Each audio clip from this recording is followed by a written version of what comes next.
Acts chapter 16. We still got a couple more worship leaders coming and some prayer segments. So we're going to pray and we're going to praise tonight. Is that all right? All right. We're just getting started. Acts chapter 16, 23 through 30. If I got a timer, somebody just give me 12 minutes, okay? Somebody just give me 12 minutes. Acts 16, 23 through 30. If you're there, say there. Yeah. If not, say, oh well, you'll catch up next year. And when they had laid many stripes upon them, they cast them into prison, charging the jailer to keep them safely. Who, having received such a charge, thrust them into the inner prison and made their feet fast in the stocks. And at midnight, somebody shout in at midnight, Paul and Silas prayed and sang praises unto God, and the prisoners heard them. And suddenly, somebody shout suddenly, it can happen at any moment. There was a great earthquake, so that the foundations of the prison were shaken, and immediately all the doors were open, and everyone's bands were loosed. And the keeper of the prison, awaking out of his sleep, and seeing the prison doors open, he drew out his sword and would have killed himself, supposing that the prisoners had been fled. But Paul cried out with a loud voice, saying, Do thyself no harm, for we are all here. Then he called for a light and sprang in and came trembling and fell down before Paul and Silas and brought them out and said, Sirs, what must I do to be saved? This is just a quick sermon, so I can't delve deep into the text like I wanted. Again, I'm just kind of setting up, introducing the remainder of the night. How many of you loved science back when you were in school? Huh? You love science? We had 1, 2. I'm good, thanks, bro. I'm 2, 3, 4, 5, 6. You're the only ones who love science. The rest of y'all must have just loved gym. That's it, right? Okay. Now I didn't really like a lot of subjects in school, but science was one of those subjects that I actually liked in elementary, Teresa. And I liked it because it gave me the opportunity to like mix chemicals and blow up stuff without getting in trouble, Brittany, okay? Like I wanted to do that stuff at home too, but at home I'd get in trouble. But at school I was able to do that kind of stuff. So that's why I love science. And one of my favorite projects was the volcano project. How many of you remember that from science, right? Do they still do that now in elementary? The volcano, my daughter's like, yes, the volcano project. Well, guess what? You're not doing that at home. I'm just letting you know that, okay? But I love that. And they would give us the goggles, and they would give us the little coat. So you thought you were like this real scientist when you were like 9, 10, and 11. And then they give you the dough and some salt and some water and a soda bottle, right? So you had to get the dough and you had to form it around that soda bottle, Marvin. And then you would get the main ingredients, which was baking soda. Y'all remember that? Let's see who remember it. What? Stop lying in church. You don't remember baking soda, warm water, dish detergent, and what? And what? And vinegar, okay?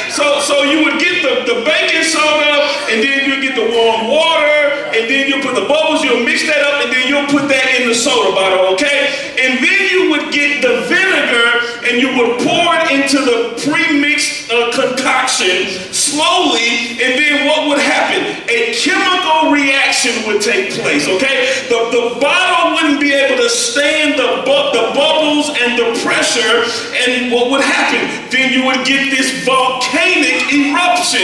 It wasn't by accident that the vinegar and the baking soda, when they came together, but it was a chemical reaction. There's chemicals that crazy stuff could happen when they get together. And I believe that's what took place at about midnight in the life of Paul and Silas. There was a chemical that was called prayer, and then there was another chemical that was called praise. And when they came together, when they collided, a chemical reaction took place in the atmosphere that caused some amazing things to take place. And I believe that if it can happen in the book of Acts, if it can happen in Paul and Silas's day, that if we get some praise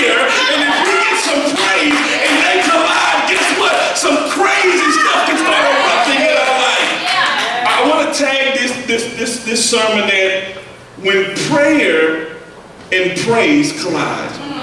Yeah, so some crazy stuff could happen, Herb, when prayer and praise collide, especially at midnight. Yeah. So our main characters, our stars of the show tonight is this dude named Paul. Many of you probably heard of him, but if you haven't, he's a preacher. He was saved by God. He has this amazing testimony. He wrote a third of the New Testament. Why is his story so amazing, Pastor? Why is his testimony so amazing? Because when we look at his background, we see that he was a man that wanted to kill Christians in one season of his life, but in another season of his life, he was a Christian who other people wanted to kill.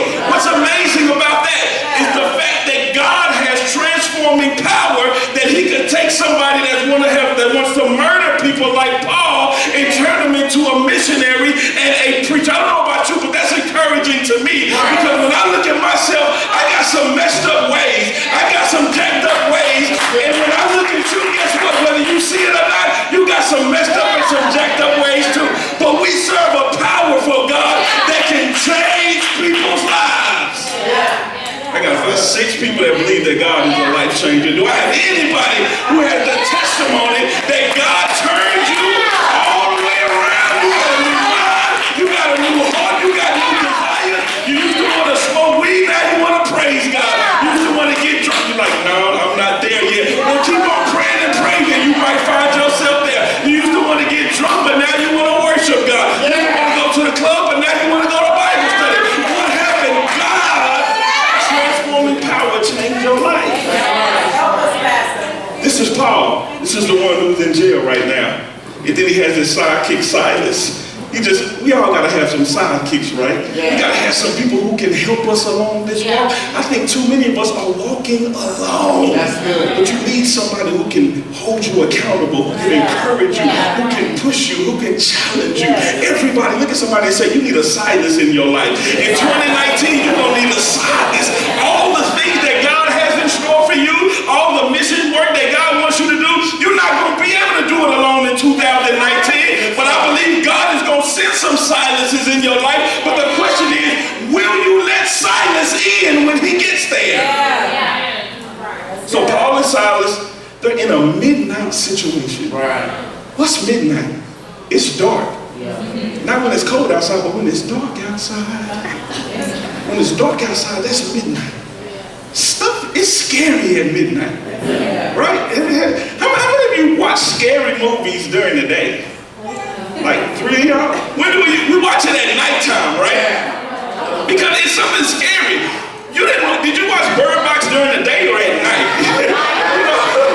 You were supposed to watch Bird Box at night, you know? You weren't supposed to watch Bird Box with the windows open, kids running down the street.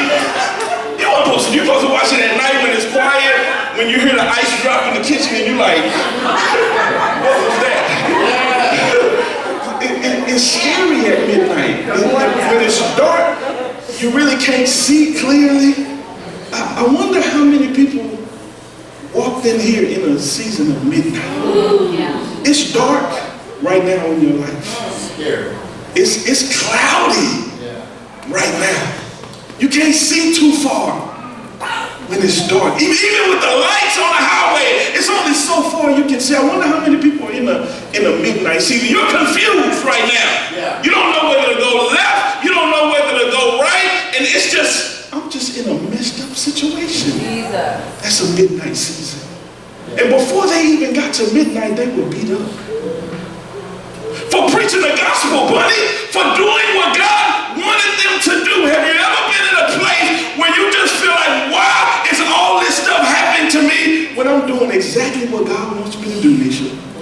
When I'm exactly where God wants me to be. I pray, I fast, I worship, I go to Bible study, I serve on the usher, I'm on the worship team, I've done everything, I tithe, I've given the sacrificial offering, I'm here before the doors open up, I'm here when they lock the door, yet I find myself in this midnight prison situation.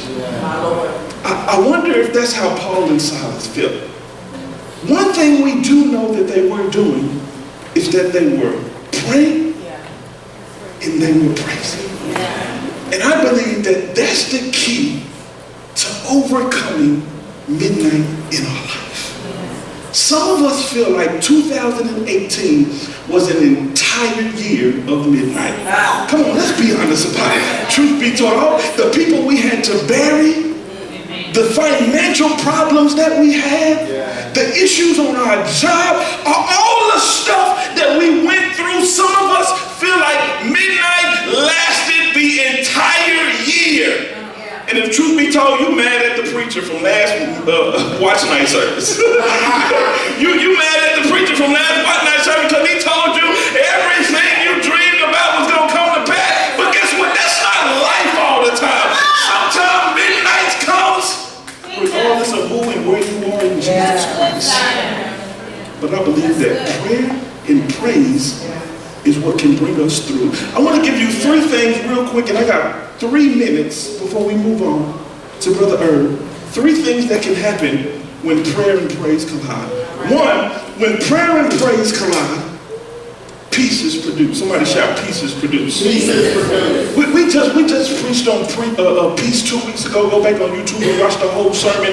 But I believe that Paul and Silas, they had some form of peace, because how in the world could you be facing the death penalty? Yeah, that's exactly what they were doing. They were faced with the death penalty. Some other preachers had already been killed. Christians were already being murdered, and they were at the place where, hey, it's already a done deal. Tomorrow morning, you're going to go in front of the court. Your life is over. This is exactly where they are. And some of you are there right now. You feel like life is over. You have no hope for 2019. You have no expectancy. But guess what? Paul and Silas showed us that you can expect some stuff to happen even when you're in prison in the middle of a midnight situation. That's why they were able to praise. That's why they were able to pray, because they expected something to happen. Too many of us have already lost our expectation of what God can do in 2019 just because of what happened in 2018. But I want to tell you that the devil is a lie. Just because it happened this year does not mean that it's going to happen next year. Just because I feel like I was going to drown this year, it does not mean that I'm going to drown next year. God has his own plan and timetable for our life. But they had peace, and I believe it was connected to the fact that they were able to pray and praise in the midnight hour. Not only did they have peace, not only was peace produced, but when prayer and praise collide, miracles are manifested. That's what I'm expecting to happen tonight. That's what I'm expecting us to set the atmosphere for. They set the atmosphere for God's miracles to take place in their life. You're going to have to pray. You're going to have to praise. And when they collide, it sets an atmosphere for God to come in and do what no man can do. Yeah. Two things happened that we know for sure that was miraculous. One, the doors opened without a guard at the gate. When miracles start to happen, doors can open that we thought some man should have been able to open for us. That's the type of God that we serve. So I believe that doors that were closed in 2018, as we pray and as we pray, suddenly can happen. Look at somebody and say, suddenly can happen. It can happen suddenly. I believe that too many of us, we stop praying and stop praising too quick. Right. I wonder what would have happened if Paul and Silas stopped praying and praising at about 11:29. I wonder what would have happened if they would have stopped praying and stopped praising at 11:40. But they kept going all the way up to midnight, and a miracle took place in their lives. Not only did the doors open up, but it said the chains fell off. Why was that a miracle? Because there was no man with a key. That's the type of God that we serve, that he can break chains in our life, and it doesn't have to come with the way that man said they can come. Like this pastor said, he said God brought him out of depression, and it had nothing to do with no medicine. That's the type of God that we serve, that he can break chains in our lives, that when man says you're going to have to go through a 12-step program, God says all you got to do is pray and praise, and suddenly I'll break some stuff in your life. When man says you're going to have to go to a doctor, God can say all you got to do is come to the altar, and I can make a miracle. I can heal you of diabetes. I can heal you of cancer. I can deliver you from anything that's holding you back. Because prayer our expectancy.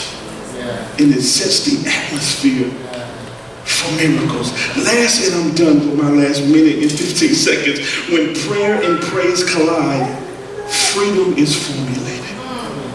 That's what happened. That's what happened. They got some peace when they were facing the death penalty.